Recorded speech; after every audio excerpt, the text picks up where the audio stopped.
I came home to find another woman breastfeeding her baby in my nursery. The nursery I decorated for the child I'd just miscarried. My husband said, "She's moving in.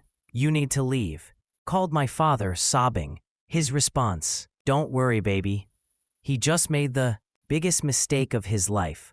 Y'all, what I'm about to tell you still gives me chills before I show you how my father destroyed my ex-husband's entire existence in 1 week. Subscribe right now and turn on all notifications, because this story has twists you won't see coming. Trust me, you'll want to watch until the very end. Let's get into it. My name is Monique, and at 35 years old, I thought I had everything figured out. I built my luxury skincare brand from my kitchen with nothing but a dream and a $5,000 loan from my father.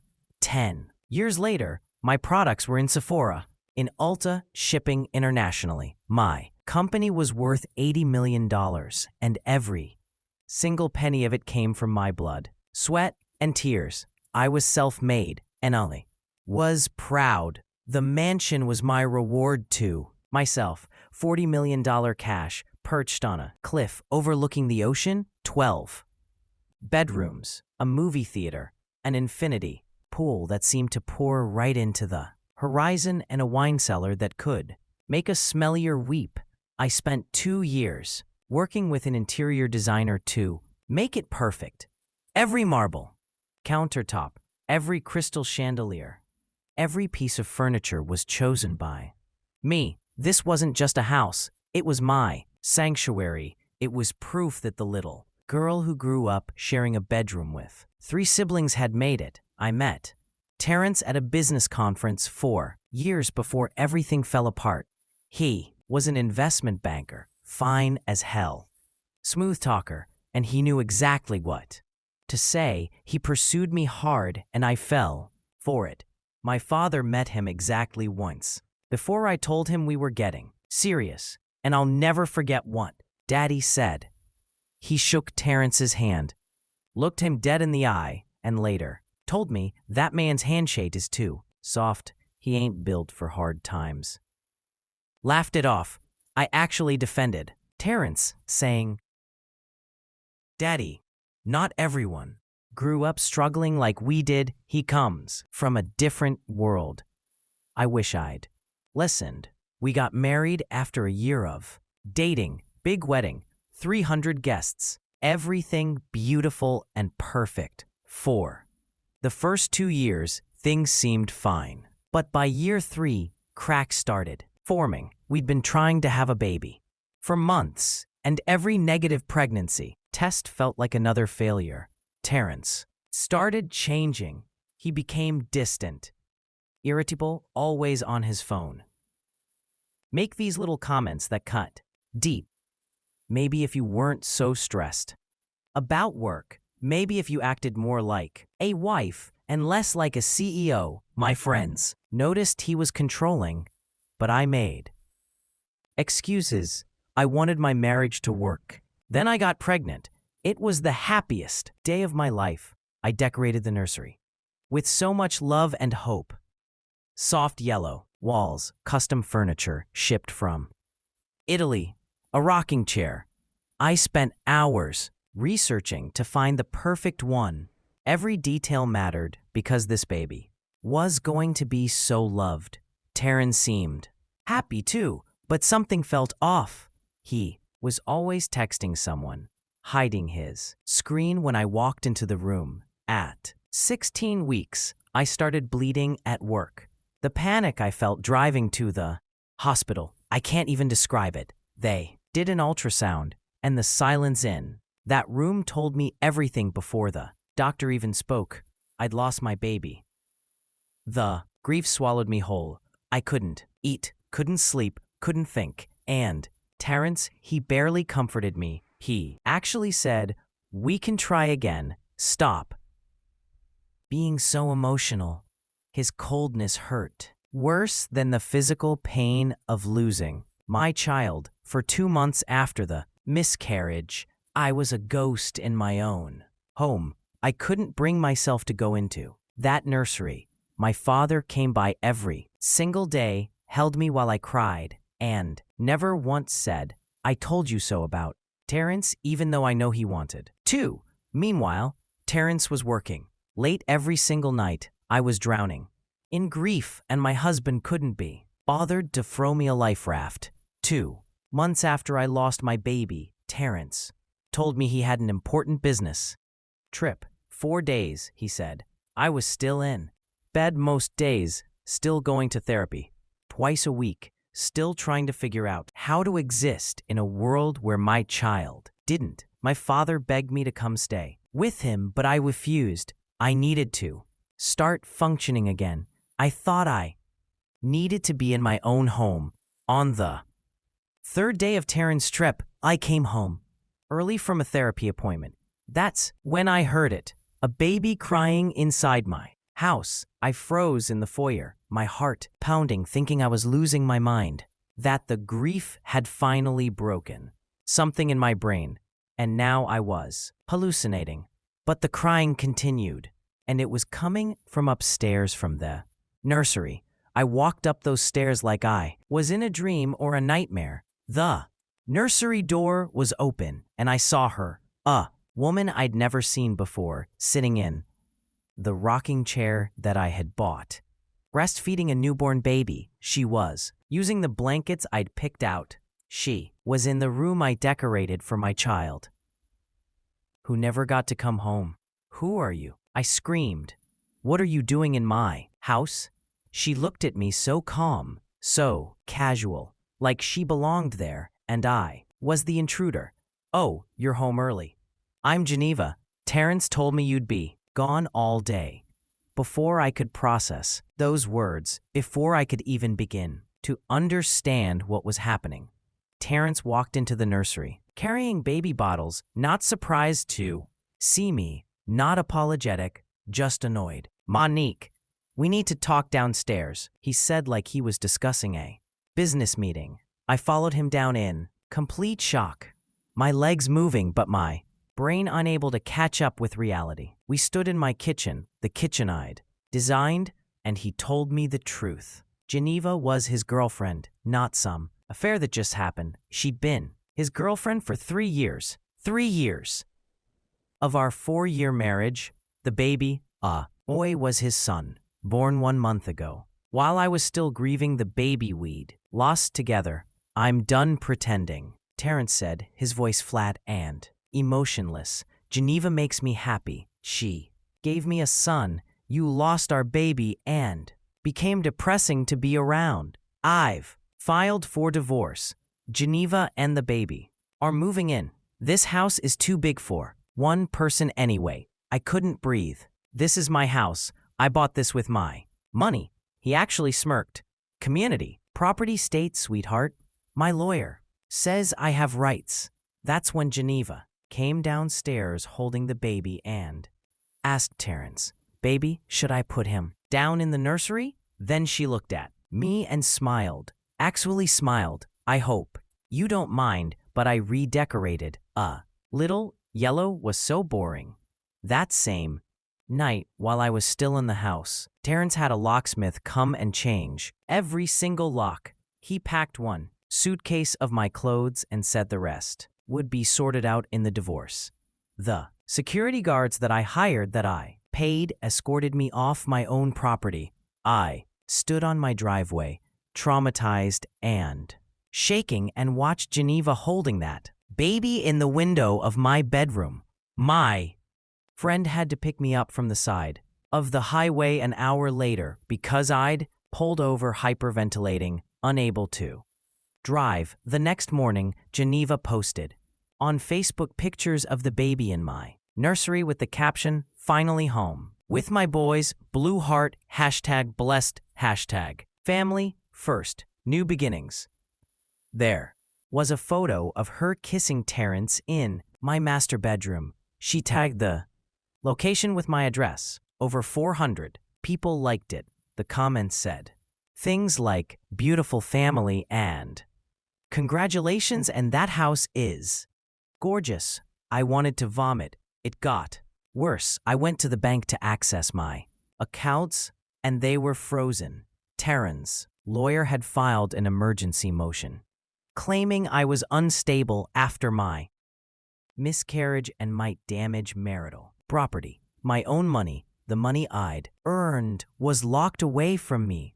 The next day, I went to my company headquarters and discovered Terrence had called an emergency board meeting. I'd made him CFO in year 2 of our marriage, trying to make him feel like an equal partner. Now he was using that position to claim I was having a mental breakdown and couldn't lead the company. He suggested a temporary leave of absence, and the board members I'd worked with for years looked at me with pity.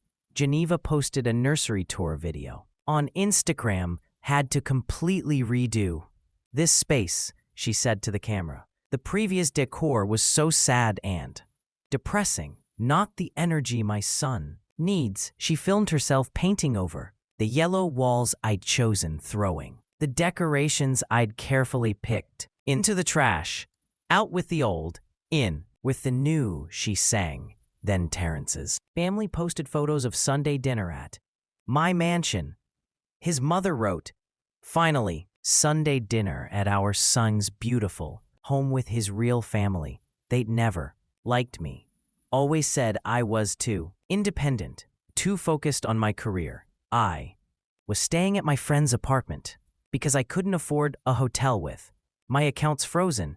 I was too ashamed to tell my father the full truth, so I kept sending him texts saying I was fine. I just needed space, but he knew a father always knows." On day 7, everything broke completely. My company's Instagram posted an announcement that Terrence was stepping in as interim CEO while the founder took personal leave. There was a photo of him sitting at my desk in my office running the company I built from nothing. That night, I was scrolling through social media in the dark, torturing myself. When Geneva went live on Instagram, hundreds of people were watching as she gave a house tour. When she got to the master bedroom, she giggled and said, "This is where the magic happens, y'all." Someone in the comments asked about the ex-wife, and Geneva laughed. Actually laughed. "Who? Girl, she's gone. This is my house now. She couldn't give him a baby, so you know how that goes. Some women just aren't built to keep a man." The comments exploded with period and facts. "And she sounds bitter." I broke completely, shattered into a million pieces. At 200 in the morning, I called my father, sobbing so hard I couldn't form words. "Where are you?" he asked, his voice sharp with concern. "I'm coming right now." He picked me up and took me to his house, and I told him everything. The baby in my nursery, the mistress living in my house, the social media posts, the humiliation, all of it. My father held me while I cried. And when I finally had no tears left, he looked at me with eyes I'd only seen once before, when someone tried to cheat him in a business deal. "That man put another woman's baby in the nursery you made for your child?" he asked quietly. I nodded, and he took the house your money bought. I nodded again. "And his whole family mocked you online?" "Yes, Daddy." He stood up and walked into the other room, but I heard him make a phone call. "I need everything. Bank records, business records, phone records, property records, everything. From the last 5 years, I don't care what it costs. I want it in 12 hours. When he came back, he asked if my company lawyer had been calling. I hadn't checked my phone in 2 days. When I finally looked, there were 47 missed calls from my attorney. My father made me call back. Right then, my attorney answered on the first ring. "Monique, we need to talk."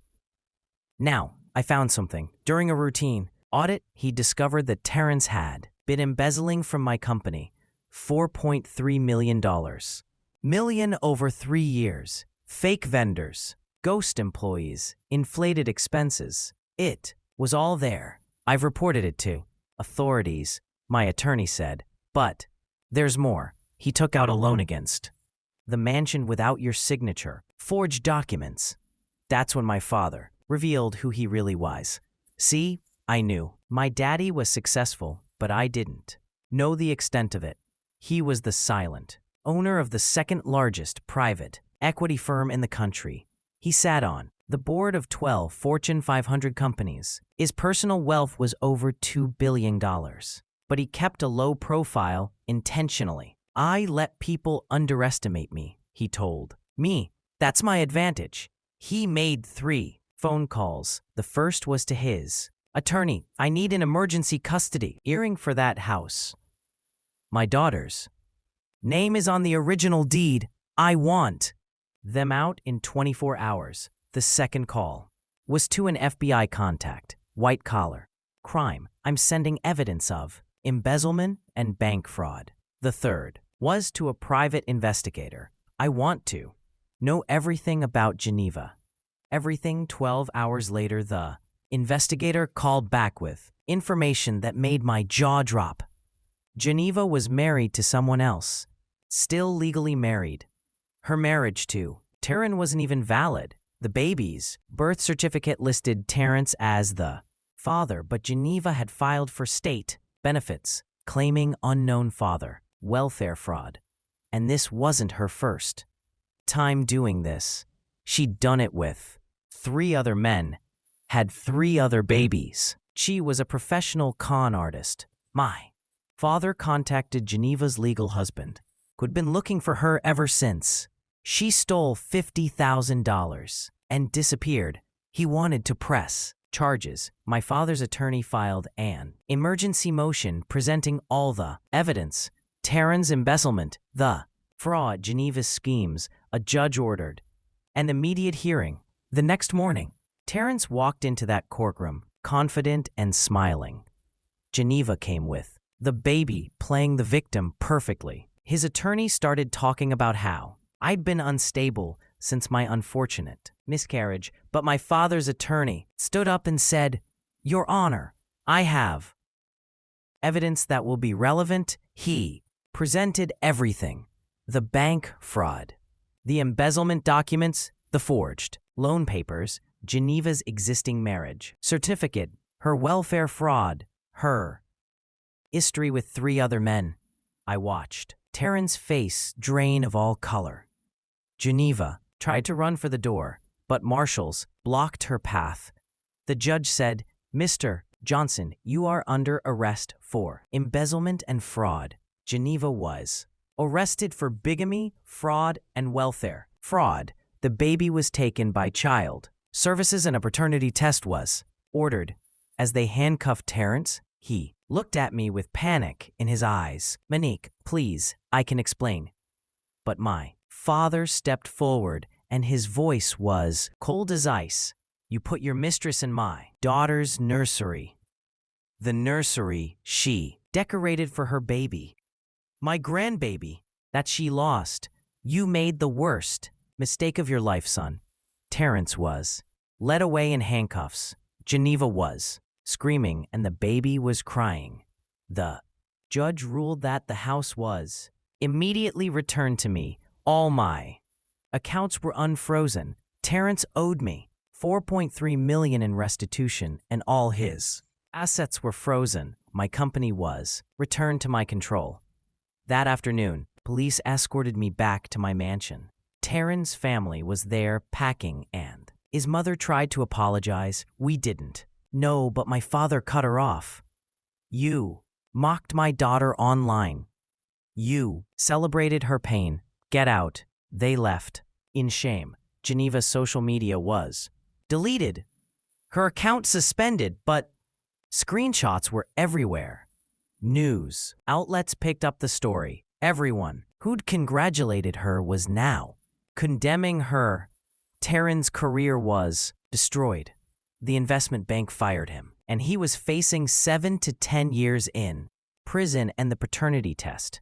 The baby wasn't even his. Geneva had scammed a 4th man. When Terrence found out, they said his face went completely white. 6 months later, I'm standing in my mansion, fully reclaimed. I redecorated that nursery and turned it into a meditation room. I can finally enter it without pain. My company is thriving more than ever, and my father comes over every Sunday. We cook dinner together, and he tells me stories about building his empire, about the people who underestimated him, about patience and timing. They thought I was broken. I tell him one Sunday evening, they thought I'd just disappear. He smiles and says, "Baby, I raised you to be a queen. Queens don't beg for their crowns back, they just take them." Terrence is in prison. Geneva is in prison. That baby found his real father and me. I'm healing. I'm stronger. I'm free. Y'all, I still get chills thinking about my father's face in that courtroom. If this story had you on the edge of your seat, smash that like button, drop a comment telling me what you would have said to that judge, and subscribe, because next week's story is about the time my ex tried to come back and what happened when he showed up at my door. Hit that notification bell so you don't miss it. Remember, they can try to take your peace, but they can never take your power. Share this with someone who needs to hear it. I'll see you in the next one.